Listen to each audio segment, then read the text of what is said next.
If you're about to buy a home, you probably have a lot of questions.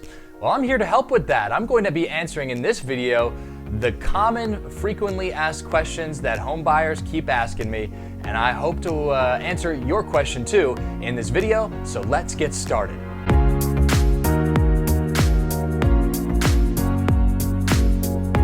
Hey there, and thanks for watching. My name is Matt Moore. I'm a real estate agent here in Lancaster, Pennsylvania with Keller Williams. I'm going to put some of my information here up on the screen. Would love to talk to you, and of course would also love for you to follow me on all of the social channels, whatever that might be that you're watching this on. Of course, Instagram, Facebook, YouTube, and Twitter. I'm on all of them, and if you're watching this on YouTube, don't forget to hit that subscribe button. I've got a lot of great content coming your way that you will not want to miss for sure. Okay, this video we're talking about home buyer frequently asked questions. I was once a home buyer too, living in that house now, and I had a ton of questions, and there was very few places to even find information for that. So I just wanted to address some of those questions that I am getting on a frequent basis and talk about those things. And of course, you can find a lot more of this kind of information on my website, mattmoorehomes.com. Check it out and go find that information and hopefully find something to answer your question. I hope I do that here in this video as well. The very first question we're going to be asking ourselves here is renting versus buying. Which one is better? That is one thing I always get questions for. And again, it really depends on your situation. Here's the deal. Mortgage rates right now are historically low. I remember my parents talking about when they went to buy a home and they were happy with 13, 14, 15% of an interest rate on a mortgage. Now, those interest rates are hovering around 3 or 4%, and they've been there for a really long time. So this is absolutely 100% a great time to buy a home and lock in those rates for a long period of time on a 15, 20, or 30-year loan term. So again, it really just depends on your situation. If you're renting, do you have some money saved up that you can put on If you're renting, do you have some money saved up you can put money down on for a deposit on a house, a down payment? Is it 10%, 20% of the home's value? If you do, you definitely might be ready to buy a house, but you also have to have other factors involved. Is your credit score okay? Do you have a couple of years of W-2s, 1099s, whatever it might be that the lender's going to be looking at? Do you have all of that stuff yet? If not, maybe renting's the better choice for you, but if you do, well, maybe you're ready to buy a home. One thing for sure about home ownership is you really should plan on living in that spot for at least several years after you purchase the home. If you plan on making some moves within the 6 months or a year or two, well, maybe renting's a better option for you. And the reason for that is there's a lot of fees associated with buying and selling a house. And you don't want to get in a situation where you're paying a lot of fees just to have to pay a lot of fees again just to sell the thing after you buy it in a short period of time. So again, you want to make sure that you're keeping that in mind. If you plan on doing some moving in the short term, maybe renting is a better option for you than buying. The second common question I get is, how much home can I afford? And it, again, depends on your situation. There's a gajillion calculators out there for homes that I can afford, or what can I afford based on my situation. My absolute favorite is one from NerdWallet. I don't, by the way, get any payment from sending you over to NerdWallet. It's just I always recommend things that I like and that I think are great products, and that NerdWallet calculator is a really good one. So I'm going to put the link in the profile, and if you're looking at this in a blog post on my website, mattmoorehomes.com, I've also put the link in that blog post too, so you can check that out. Go ahead and type your information in, and it's going to give you kind of a range of what you can afford based on how aggressive or how conservative you want to be in terms of those monthly payments. So just be honest with the calculator, list all of those things, and it kind of gives you an idea of what your buying power might be. Now, when it comes to actually going through and finding out what that buying power is, well, we want to get something what's called a pre-qualification. Some people use pre-approval, pre-qualification interchangeably, but there is some slight differences in that. Pre-qualification is basically you talk to a lender or a mortgage broker about the information about you. So you're just giving them a tentative piece of information. You got to be honest with them because they're not going to go check it. And basically they run a soft pull on your credit, and all of those combinations together will kind of give you an idea of what your buying power might be. And when lenders are looking at that, most of the time they're following what's called the 28-36 rule. So 28%, 36%. They don't want your PITI, so your principal, your interest, your taxes, and insurance to exceed more than 28% of your gross income, so whatever that might be on a monthly basis. And then from 28% to 36%, they don't want your overall debt payment, so including your PITI, including any alimony, car payments, any other debts or obligations that you have from a financial perspective. They don't want that whole number to exceed 36%. So it's that 28-36 rule. Now, some lenders are a little bit more lenient with that 28-36 rule than others. If you have very little in the way of monthly obligations, maybe we can bump that 28% up more into the 30s for the percentage and actually give you a little bit more buying power. Maybe your credit score is a little bit better, so they can kind of shift that number a little bit left and right. So just because it's 28-36, that's the general rule of thumb, but that doesn't mean it is the rule to follow. All right, another common question I get is, what are my steps in order to actually even purchase a home? Well, the first thing you need to do is just evaluate your situation. How much money do you have in savings to put down for a down payment? What's your credit history and your credit scores look like? You got to clean that up and maybe bump those credit scores a little bit up so that you can save a ton of money on lower interest rates overall, or even be able to qualify for a mortgage to begin with. Generally, mortgage companies are going to be looking also for about 2 to 3 years of tax returns, whether that be W-2s or 1099s. They're going to want to see those documents. And another thing they're going to want to see, especially if maybe you're self-employed, is either consistent income or income that grows year over year during that stretch of time. Depending on what you do, it may be more than 2 to 3 years of those tax returns. So just keep that in mind. If you are planning on buying a home within the next year, the best thing you can do besides the credit score and preparing you financially is also to be saving money for more of a down payment. If you get to that 20% down payment area, you're going to save yourself a lot of money on mortgage insurance, and in some cases it could add up to over $100, maybe even more than that per month, depending on the size of the home that you are purchasing. So again, 20% down is usually that threshold, and from there you can save yourself a couple $100 extra a month on the high end. And the last thing you want to do to prepare yourself to purchase a home and going through that steps is contact and reach out to a real estate professional like myself. You can contact me in many different ways. You got to throw my information here up and you can check that out. Give me an email, shoot me a text, call me, whatever you'd like in the South Central Pennsylvania area. I would love to talk to you and provide some home buying services for you and help you find your next dream home. But again, finding a real estate agent and a real estate professional is going to save you a lot of headaches. That real estate agent can get you into the MLS, send you updates, talk to you about the market, tell you how things are, kind of give you an idea of maybe what you might be able to get based off of your pre-qualification and if it matches what you want in terms of that buying power. So again, really important to connect with a real estate professional. And we talked a little bit more about this, but it comes to my next question that I get a lot is, how do I even get pre-qualified?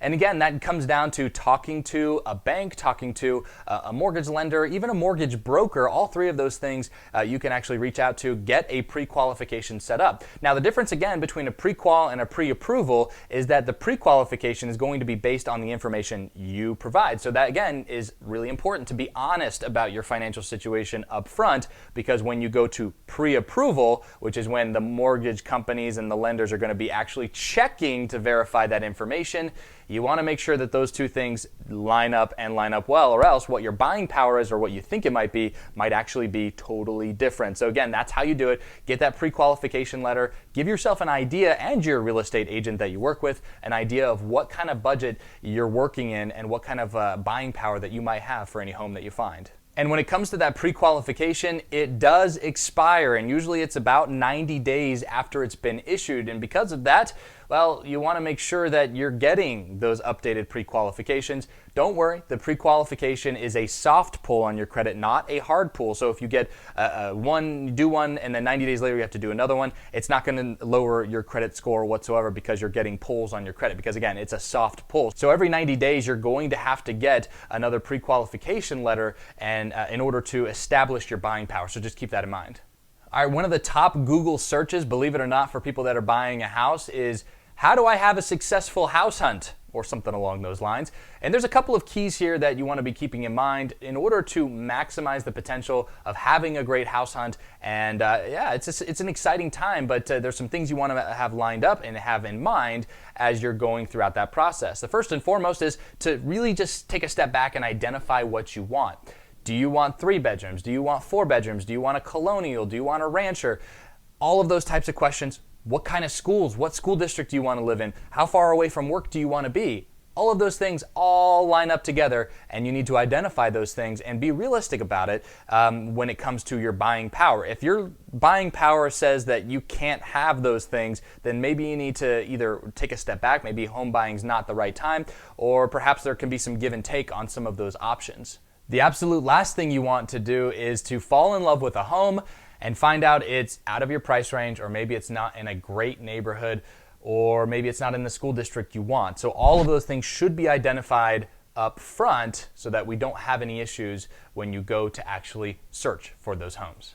All right, the next question is, when you actually do find that house, how do I even know how much to offer the sellers for that home? Sometimes sellers can put their home on the market for way more than the house is worth. Sometimes they price it just right. It's really important to work with a real estate professional to be able to identify where that home is priced. Does it make sense? And can I put an offer in that matches my budget and matches my real estate goals? So again, connecting with that real estate agent is really going to help you identify those things and really going to help you throughout that process as well. All right, my next question is one thing I get a lot, and people kind of look at me like, what is that? It's called the earnest money deposit. You may have heard of it, but you're maybe not 100% sure what an earnest money deposit is. All an earnest money deposit is basically just saying, I'm going to put some money towards this offer, and it's basically me saying I'm serious about the offer that I'm giving you. So as a buyer, I'm giving this offer to the seller as an earnest money deposit. That's not meaning that I'm giving them money. I'm just putting money towards that deposit saying, hey, I'm serious.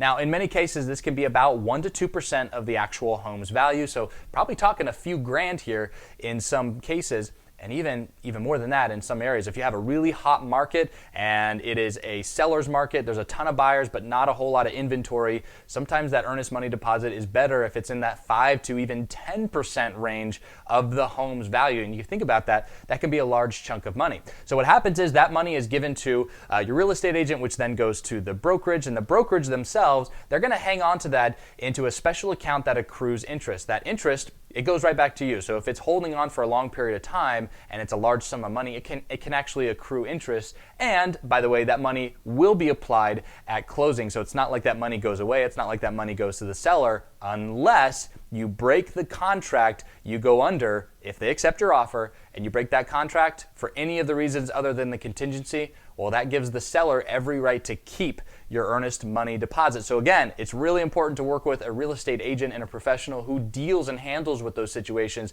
to be able to figure out what contingencies might be needed in order to give you protection in order for you to back out of a deal if something goes wrong. So you put in an offer and you're not really sure what's next. The next question, and the next logical question, is what happens after I put in an offer? Well, your real estate professional is going to work with you to come up with that offer. That offer is going to be created, sent over to the sellers, and at some point they're going to evaluate that offer and basically give you either a yes, a no, or they're going to counter that offer. And keep in mind, when they counter that offer, the previous offer goes off the table altogether. So you want to keep that in mind. It's not like you can default back to the old offer. You have to write a completely new offer. Now, as we look to the counter offers, sometimes that can go back and forth a lot of times. I know with my home, that did go back probably about 6 or 7 times before we finally got to the area where both of us agreed to a number, and we eventually came to the acceptance of that offer. And then from there, we began the actual process of going through the mortgage and all that other stuff. So again, there can be some back and forth. Don't be shocked if that happens for you. In fact, that's very, very common. It's more common than not to have a series of counteroffers going back and forth. So when you put that offer in, there's a certain amount of time that can be allotted for how long the seller has until they respond to you. And again, it depends on what your contract, what your offer states. As a real estate agent, I can put wording in that offer saying, hey, we need to hear back on this by next Wednesday, or hey, we need to hear back on this within 48 hours, or whatever that might be. So again, as that offer is being pushed out, the seller can then take that time in between there to make a response back. Now, they do not have to give you a response, and there's some times where maybe it's such a low-ball offer that they're just like, I'm not even going to answer that. And that can happen, but most of the time you will get an answer back. It probably is just going to be a yes, no, or a counter, and then from there you can go on with your process. All right, the last and final frequently asked question I get when it comes to buying a house is, do I really need an inspection? Yeah, I think you should. In fact, most cases, you are going to want to have an inspection done on the house. It's going to be one of the biggest financial decisions you make. Why would you take a chance on there being something wrong with the house? Some things that maybe you can't see when you took a tour of the house at a showing or an open house. So again, those things are really important. It could save you a lot of money and a lot of headaches in the future if you have an inspection and an inspection contingency in your offer itself. I highly recommend always having that inspection. Now, there are some cases where maybe that's not the best idea. If you're in a super hot market where sellers are putting their house on the market and in a day it's gone, maybe it's a new construction home in that situation, and you're okay with dropping the inspection contingency in order to be able to get that offer accepted by the seller. In that case, yeah, I could see that being reasonable. But in most cases, especially as you talk about older homes, you're going to want that inspection to protect yourself and to protect your money. All right, so I hope that answers some of your common, frequently asked questions that I keep receiving as a real estate agent. My name is Matt Moore. Again, I work with Keller Williams in Lancaster, Pennsylvania. If you are a home buyer and you're starting that process, well, I would love to talk to you. Again, I'm going to throw my information up on the screen. You can reach out to me in any way, shape, or form. I am here for you. Also, of course, I'm on all the social media platforms, Twitter, Instagram, Facebook, and of course, right here on YouTube. And you can subscribe to that YouTube channel if you're watching it there. Also, you can follow me on all those social channels too, and I really hope you do. Again, I've got a lot of great content to come. Take those questions. I hope those answers really empower you as a buyer, and I really hope you have a great home search process. Until next time, thanks for watching.